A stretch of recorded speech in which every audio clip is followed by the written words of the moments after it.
আসসালামু আলাইকুম ওয়া রাহমাতুল্লাহি ওয়া বারাকাতুহু। আমার কলিজার টুকরা 9 বছরের বাচ্চা সাদ বিন ইউসুফ, সে যখন প্রথম বাছাই হয় ঢাকা জেলায়, তখন ওই ঢাকা জেলায় 517 জন অংশগ্রহণ করেছেন, তার মধ্যে সে ফার্স্ট হয়েছে। পরে আমরা যখন এখানে চট্টগ্রামে আসি, চট্টগ্রামে আসার পরেও প্রথম রাউন্ডেও সে তার পর্বে প্রথম স্থান অধিকার করে, দ্বিতীয় রাউন্ডেও প্রথম স্থান অধিকার করে, তৃতীয় রাউন্ডেও প্রথম স্থান অধিকার করেছে।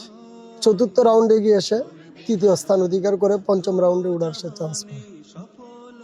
আজকে আসর দেখে সে খুব বিচলিত ছিল, আমাকে বারবার বলতেছে, আব্বু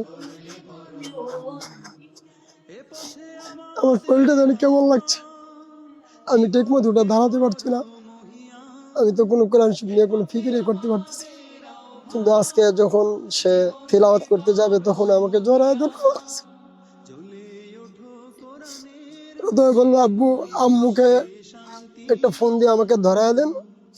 আম্মুর কাছে আমি বলে যাই, আম্মুই তো আমাকে তিলে তিলে এই অল্প বয়সে হাফেজ বানিয়েছেন, আম্মু যেন আমার জন্য দোয়া করেন। পিএইচপি কোরআনের আলো, পিএইচপি কোরআনের আলো।